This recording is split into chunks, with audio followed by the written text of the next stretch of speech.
The lecture hall aboard the Aurelius Theta was built to intimidate, tiered in concentric arcs, with walls of living moss glass that shimmered with ambient data. The room could seat over 500 sentients. Over a dozen species filled the seats today, with scales, feathers, fur, and chitin catching the light like a shifting mosaic. The central podium pulsed softly with the neural interface of Professor Trillax's lectern. He tapped a claw against it and began the lesson with a practiced calm. "Today," Trillax said, his 3 luminous eyes scanning the crowd, "we close our series on extinct apex species. I will be concluding with the most infamous of all, a creature once catalogued as Class Omega Rho on the galactic danger scale. It wiped itself out approximately 1 century ago." There was a ripple of interest, especially among the newer students. They were carbon-based bipeds, technologically erratic, behavioral patterns unpredictable. Their legacy was short, brutal, and instructive.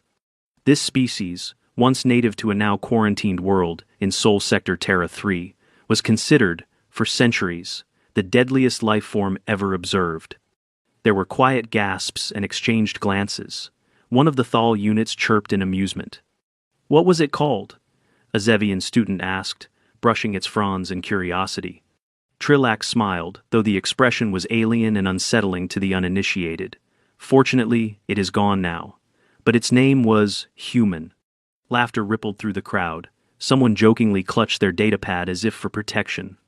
At the very back of the hall, in the shadowed upper tier near the emergency bulkhead, a student shifted uncomfortably. He exhaled, slow and measured. The bandages under his uniform tugged with every breath. His left arm lay across his lap. In a sling, the shoulder gently braced. His right leg was stiff, swollen beneath the synthetic cast, tucked awkwardly against the seat. He raised his hand.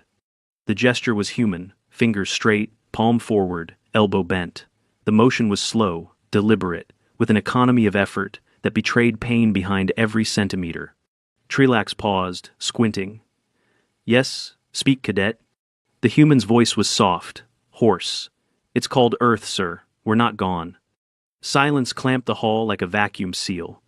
Dozens of eyes, lenses, stalks, and sensory appendages turned. No one moved. The overhead lights dimmed slightly in response to the neural tension in the room. Trillax blinked twice. "I beg your pardon?" The cadet slowly shifted forward in his seat, wincing. "Earth. 3rd planet in Sol Sector. You called it Terra 3, but we never use that name. We call it Earth." Trillax stared. "You are a human?" The young man gave a single nod. "Name's Derek, Midshipman Derek Klein, attached to Xenonavigation and Survival Studies." A Vortari in the row below him scooted sideways, just slightly. Another student began scanning the galactic registry on their lens pad, looking for confirmation. "But the probes," Trillax said slowly. "The reconnaissance missions, none returned. Your planet was classified dead." "Yeah," Derek muttered. "Funny thing about Earth. Half the probes fried in our magnetosphere. The other half got confused by the noise. You ever try triangulating a clean signal through 5,000 overlapping satellite bands and microwave towers?" He paused. "Also, we shot a few down. Thought they were weather balloons." Adrenian near the front raised a trembling limb. "Why would you destroy exploratory probes?" "Because we didn't know what they were," Derek said flatly. "And you sent them during our Cold War." "Wrong timing. We were nervous. Real twitchy back then." A ripple of discomfort. Trillax hesitated. "That is concerning. But perhaps you exaggerate. This must be a mistake.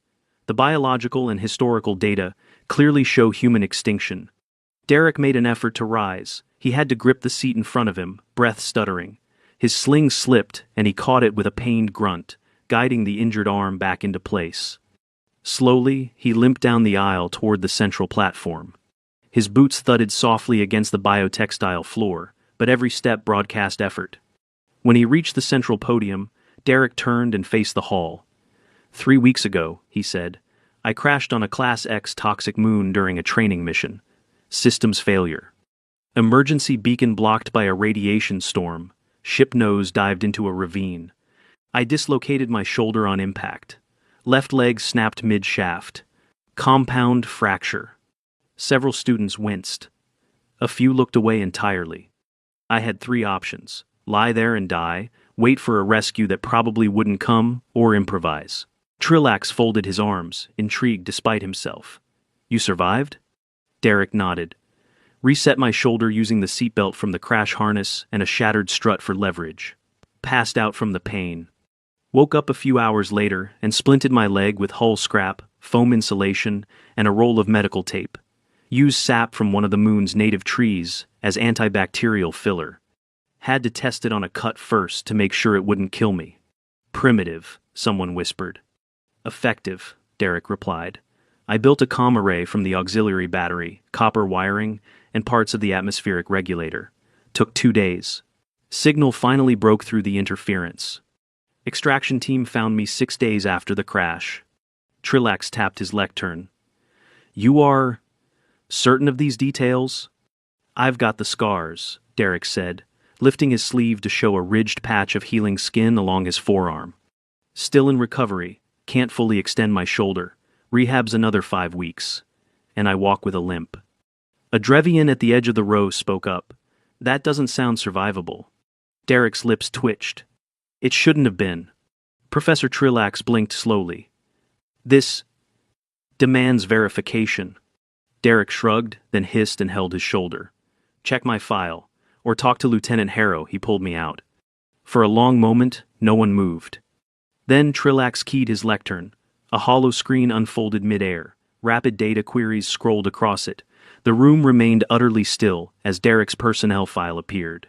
Photos, mission logs, medical scans, extract reports. He was telling the truth. Trillax slowly sat down. I must amend my lecture, he said quietly. The deadliest species is not gone. It is from Earth, and, evidently, very hard to kill.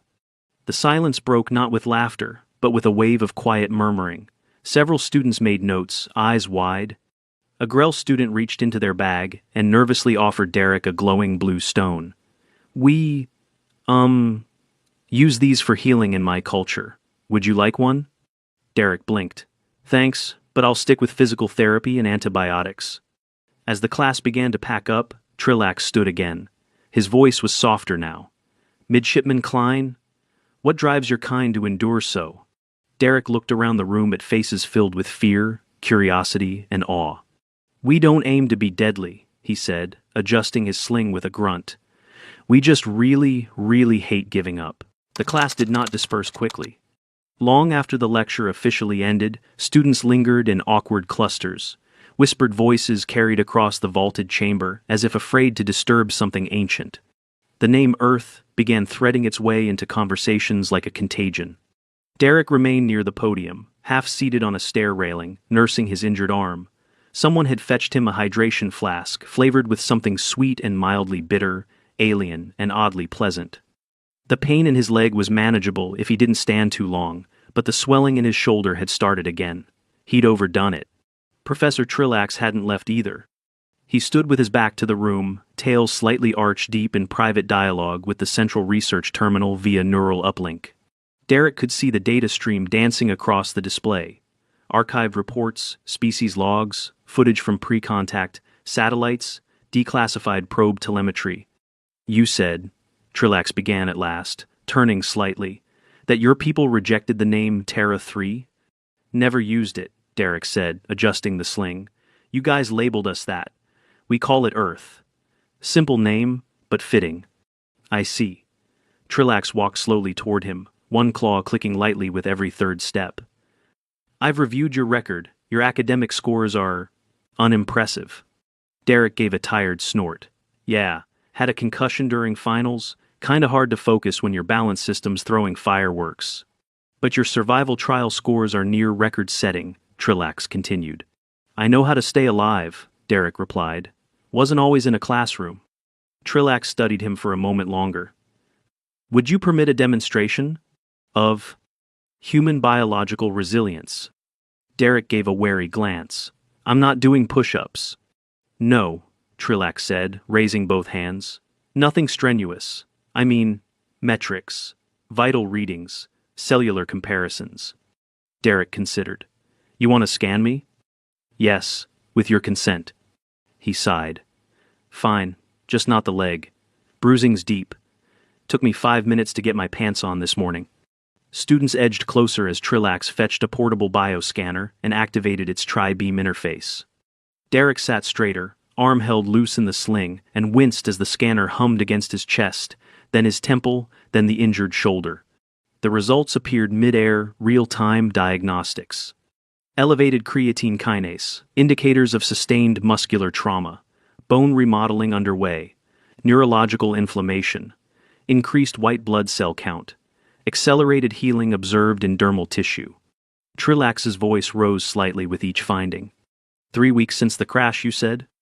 Yeah, Derek said. 7 more of rehab, if I do the work. Trillax flicked his antennae forward. That speed is unnatural. No, Derek corrected. It's desperate. Healing fast is useful when you don't know if you'll be ambushed tomorrow. A Hroth student, a tall, silvery species known for their delicate lung systems, raised a tentacle. Why did your species evolve this way? It asked. Pain tolerance, stress endurance, rapid clotting, it's excessive. Derek exhaled. Because our world is mean. That answer didn't satisfy. He elaborated. Earth has everything trying to kill you. Heat waves, ice storms, earthquakes, venomous things, teeth, disease, hunger, people. You want to live there? You get good at bouncing back. A younger Lyral student raised its feathery appendage.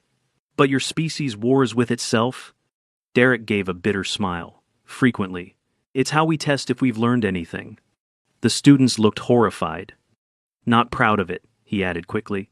But surviving each other taught us more than peace ever did. Professor Trillax paced in a slow circle around him.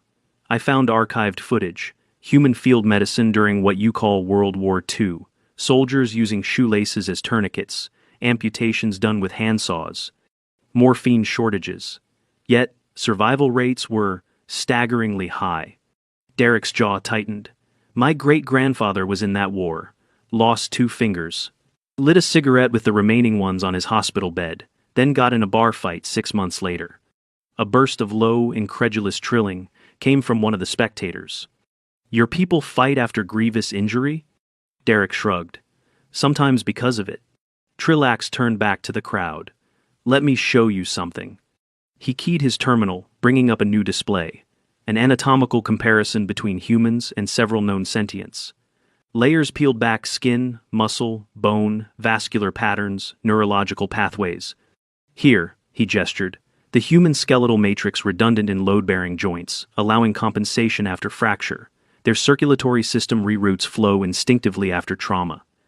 Their neural networks are inefficiently wired, yet they allow for compartmentalization of pain. He switched the view again. This, he pointed, is a species not optimized for survival, yet built to refuse death. Derek interrupted. We didn't ask to be like this. Trillax turned. No, but you are. A silence followed. Not of awe yet, but of recalibration, of understanding shifting. A voice came from the left tier. A young Izari with translucent skin and oversized eyes leaned forward. If humans are still alive, she said, why haven't more of you come to the university? Derek's expression darkened slightly. Most don't even know you're out here. First contact got botched. Records misplaced. Earth was labeled non-viable by accident. Some politician buried the report after the probes disappeared. The galaxy moved on. Then how did you get here? Scouted, he said. Random incident. Spaceport fire on Vega 2. I dragged 3 engineers out of a collapsed hangar. They weren't human. Word got around. Someone higher up pulled my file. Next thing I knew, I was on a transport to Aurelius Theta. And the crash? Another student asked. Training run. We were simulating solo recon missions. Bad weather system knocked the shuttle into a dead spiral. I was the only one on board. He paused. Well, me and the emergency instruction manual. That drew a few soft laughs. Derek leaned back slightly. I'm not the best we have. Not by a long shot. There are people back home who could outthink, outfight, and outlast me. I just got here first. Trillax looked at him a long moment. Then, with surprising formality, he extended one hand. On behalf of the Interstellar Academic Council, I welcome Earth back to the known galaxy. Derek didn't take the hand. Instead, he said quietly, we never left, You just stopped looking. By the following rotation, word had spread. Derek couldn't walk through the atrium without catching stares, some reverent, some cautious, a few openly terrified. In the hydroponic corridor, 2 Lyral students dropped their nutrient trays when he limped past. A trio of honorarians whispered something and subtly shifted their path to avoid coming too close.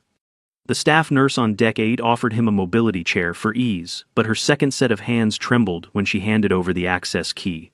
He declined. The limp was bad but manageable. "You'd think I bit someone," Derek muttered to himself as he braced his arm, rotated his bad shoulder a few degrees, and kept walking. Professor Trillax requested a follow-up session, voluntary, informal, strictly for discussion. Derek had agreed, mostly because saying no wasn't something he was good at. Also, he needed access to the motion assist table in Lecture Bay 9. The standard seats still made his leg throb. He arrived early. The professor was already there, mid-conversation with a pale blue Medcari student, who glanced at Derek and immediately excused himself. Trillax gestured toward the central platform. "I appreciate your presence," he said. "Sure," Derek replied, lowering himself carefully onto the reinforced bench. "Wasn't doing much besides PT anyway." "Physical therapy," Trillax mused. "Another system I find both barbaric and fascinating. You purposefully re-injure muscle fibers to force adaptation." Derek smirked. "That's the polite way of saying it, yeah." The room filled quickly. More than 70 students showed up this time. No laughter, no casual curiosity. Just scribble-ready data pads, and a collective tension that made the air feel thick. Trillax opened with an image. It wasn't Earth. It was a frozen planet in the Darlathi fringe, long abandoned. The surface was shattered, darkened craters, burnt ridges, no life, only static distortion. "This is Jaran 4, Trillax said. 2 centuries ago, an outbreak of neurological parasites wiped out its dominant species in under 5 weeks. Their civilization collapsed. A single probe landed here last cycle. It found nothing left." The image flickered. Then, another Ardathi Prime, jungle world, overrun by genetically modified flora. They engineered their own extinction, introduced a growth accelerant to their crops. Within 2 years, the ecosystem devoured every habitable zone. Murmurs stirred among the students. Trillax stepped aside and looked at Derek. "And Earth?" Derek sighed. "Pick your apocalypse." A few glanced up. "Climate collapse? We had that. Came close to boiling ourselves off the map. Got real creative with carbon trapping. Still digging out of it. Nuclear brinkmanship? Had that too. One near launch from ending the species in the 60 seconds. Bioengineering accidents, AI going rogue, mass extinction events. We've danced with the Reaper more times than I can count." "And yet," Trillax said, "you persist." "We adapt," Derek said. "Or we go extinct. We don't usually get second chances, but when we do, we make the most of them." A student raised a limb. "What about your body's reaction to failure? Your emotional pain responses are extreme." "You mean grief?" Derek asked. "Among your kind, the loss of one is felt for years. It clouds judgment, impacts decision-making. Other species adjust quickly." Derek nodded slowly. "Yeah, we don't let go easy." He hesitated, then said, "My younger sister died when I was 14. Lung failure. Genetic defect. Nothing we could do." A silence settled over the room. "It gutted my family," he said, "for a long time, but it also pushed me to study emergency medicine, then survival training. I figured if I could help keep someone else from feeling that, maybe she didn't die for nothing." Several students shifted uncomfortably. "That's the other thing about us," Derek said. "We don't like losing people. Sometimes that turns into war, sometimes into art, or invention, or dragging yourself out of a burning shuttle because you promised someone back home you'd see them again." One of the Drevian near the front lifted a tentacle. "What is your pain tolerance like?" she asked gently. Derek tilted his head, thoughtful. "Depends. Everyone's different, but we'll keep going long past the point where it's smart to stop." He flexed his fingers slowly, then tapped his chest near the shoulder brace. "Resetting this hurt like hell. I had to wedge the belt through a cracked console and lean into it. Felt like fire tearing through my arm. I blacked out halfway through." A few students looked nauseated. "When I came to," he continued, I finished the reset and bound it up, because I knew if I didn't, the nerves would seize, and I'd lose the whole arm. Trillax looked disturbed. You willingly inflicted greater pain to regain function. No choice, Derek said. Same with the leg. If I hadn't stabilized it, I'd have bled internally. I tore strips from my seat cushion, melted wiring for straps, used tree sap to seal the puncture wound. You do what you have to. You keep moving. A voice called out skeptically, but at what cost? Derek looked toward the speaker, a tall, horned Exithari. The student's gaze was direct, unflinching. Is it not madness to endure what breaks others? Derek didn't blink. Maybe, but if I hadn't, I'd be dead. The Zethari said nothing more. Trillax approached again, holding a projection. It showed a model of Derek's shoulder bone fragmentation, partial tendon rupture, now fused into a thickening mesh of regrown tissue. I calculated recovery time for your injuries. Without medbay support, it should have taken 12 to 16 weeks to regain even limited range of motion. You are at 3. And moving.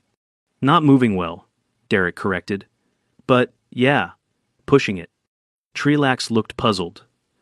Why? Derek gave a tired smile. Because when I stop, it stiffens. If it stiffens, I lose progress. If I lose progress, I fall behind in my program. If I fall behind, I lose my shot to stay here. The professor nodded, understanding dawning. And you will endure pain to remain part of this. Pain doesn't decide when I quit, Derek said. The room was utterly silent. Then, Aliral, voice trembling, asked, Are all humans like this? Derek looked up at the ceiling for a moment, then back down. No, but a lot of us could be, if we have to. A moment passed. Then another student, Izari, again timidly raised a hand. May I ask something less serious? Derek waved his good hand. Please. Is it true that caffeine fuels your soldiers? That actually drew a grin. In part, yeah. During long ops, caffeine's critical. Coffee, energy tabs, sugar. We even had gum with stimulants for blackout missions.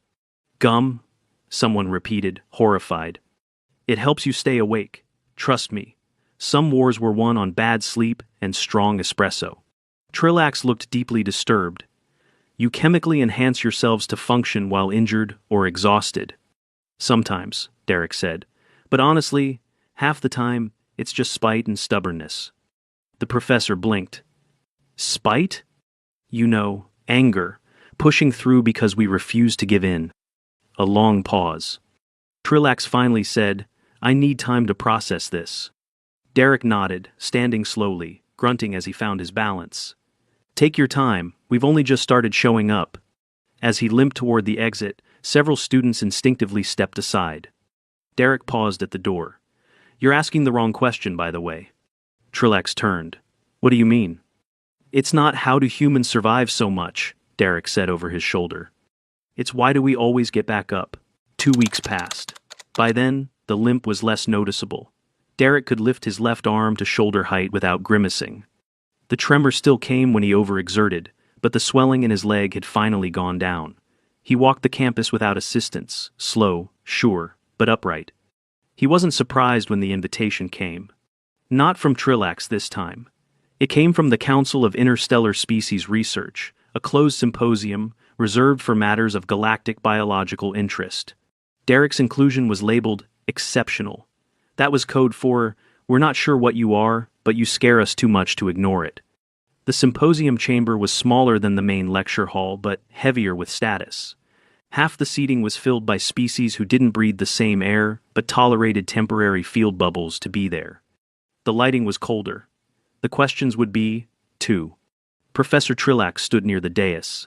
He nodded as Derek entered this time with no escort, no professor shielding him, no dramatic reveal. He simply walked to the center, took a breath, and faced the unknown. A dozen delegates watched him, flanked by research assistants and legal advisors. One of the presiding speakers, high-cheeked, obsidian-skinned, a Frawl scholar known for emotionless questioning, began the session. Midshipman Klein. The purpose of this inquiry is to assess your species classification on the Interstellar Biohazard and Threat Index. Are you prepared to testify? Derek blinked. That's a thing? It is, the F-Roll said flatly. You may begin by clarifying the current condition of your injuries. Derek rolled his left shoulder. 3 fractures, 1 dislocation, torn ligament. I'm 5 weeks into an 8-week healing timeline, mobility at 70%. I've been cleared for light duty and self-paced physical therapy, pains manageable without meds. A Drevian researcher tapped her translator. What does manageable mean? I can sleep through the night, stand for extended periods, and climb 2 flights of stairs without blacking out, he replied. That's good, for us. Were those results achieved through regenerative biotech? Nope, just a lot of rehab and a high-protein diet, scar tissues doing most of the patchwork. Trelax stepped forward, addressing the council. For reference, this recovery timeline would be fatal to 1/3 of our known species. The other 2/3 would require suspended animation and tissue reconstruction. The Froll looked at Derek. What explains your survival? He paused. A combination of field training, dumb luck, and hating the idea of dying alone in a ravine. That got a few muffled sounds, chuckles, gasps, he couldn't tell. We have reviewed the circumstances of your crash, the F-Roll said. You utilize materials including seat foam, battery wire, resinous plant sap, and broken plating to repair yourself and build an emergency transmitter. Do you consider this standard practice? Derek shook his head. Standard? No expected? Yeah. You expect to survive with no tools, in hostile environments, using trash? When the alternative is dying? Yes. A new delegate spoke tall, armored in polished scales, a strategic analyst for the Mux Coalition. Your cultural media suggests your species even turns disaster into recreation. Simulations, games, tests of endurance. Why? Derek considered. So we're ready when the real thing hits. He looked around the room. You have to understand, on Earth, bad things happen all the time. Fires, floods, plagues. We learn by throwing ourselves into danger in controlled ways. That way, when it's not controlled, we already know how to react. Trillax added quietly, they pre-traumatize themselves. The words hung heavy in the chamber.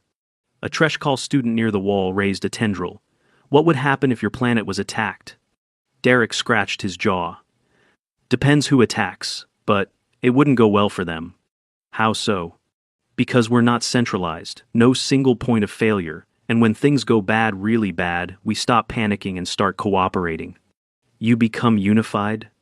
No, Derek said. We become terrifyingly resourceful. A memory surfaced unbidden. He saw himself, jammed under a broken bulkhead on that moon, shoulder on fire, leg numb, blood pooling under his back, fingers digging through bent metal and cold soil to find wiring, not to escape, just to call for help. Not even sure if anyone would hear, but trying anyway. Always trying. I don't think we're the deadliest species because we're violent, he said softly. I think it's because we won't stop until we win, or at least until we drag ourselves far enough to make someone else's job easier. One of the observers typed a note. Another leaned forward. Your kind has no biological edge, no venom, no claws. You're weak compared to others, yet you thrive in conflict. Derek nodded. Yeah, because we're not built for peace. We're built for recovery. The F-Rawl's gaze didn't waver. You claim your species can recover from anything. No, Derek said. Not anything. We grieve, we fall apart, we lose people, and sometimes we never bounce back the same way. He paused, meeting every eye in the room. But we keep going. Trillax spoke again, this time without notes. There is a concept I had dismissed until recently, a metric for danger not based on size, weaponry, or technology, but on sheer refusal to die, on the ingenuity of survival, on making disaster a stepping stone instead of a tomb. He looked directly at Derek. I once taught that the deadliest species was extinct. I now submit to the Council. It is alive, difficult to categorize, and native to a small, blue planet called Earth. There were no objections. The F-Roll tapped his console. Earth's status will be updated accordingly. Its inhabitants are to be approached with diplomatic caution, not military assessment. Until further review, all assumptions of planetary vacancy are to be suspended. The session ended without ceremony. Derek left the chamber through the side corridor, walking slowly. He passed a group of first-year students. None spoke, but one of them, the youngest, with soft golden skin and wide vertical eyes, gave him a small bow as he passed. That night, Trillax found him on the observation deck. The stars outside shimmered over the rim of a gas giant. Derek sat alone, legs stretched, shoulder resting on the low rail, a heat wrap pulsing beneath his jacket. Trillax approached quietly. "You never told them the worst part." Derek didn't turn. Didn't need to. About the crash, about being alone. Derek shrugged. "They wouldn't get it, not really." Trillax stood beside him. "I reviewed your vitals from that first scan. You had a 20% chance of survival unaided. Lower, given infection risk. Sounds about right. You're aware most species would have accepted death." Derek looked out at the stars. "That's the difference, Professor." He turned now, looking Trillax in the eye. "We don't wait for death to find us. We crawl away from it, bleeding, cursing, half-broken, but moving. Always moving." Trillax said nothing for a long time. Then, finally, with a quiet bow of his head, he said, "Then let this stand. Not as fear, not as warning, but respect." Derek exhaled slowly. "That's all we ever wanted." And somewhere, far from Aurelius Theta, on the edge of the Perseid Drift, a scout ship recorded telemetry from a seemingly empty system. A blue-green world turned slowly beneath a thin ozone veil.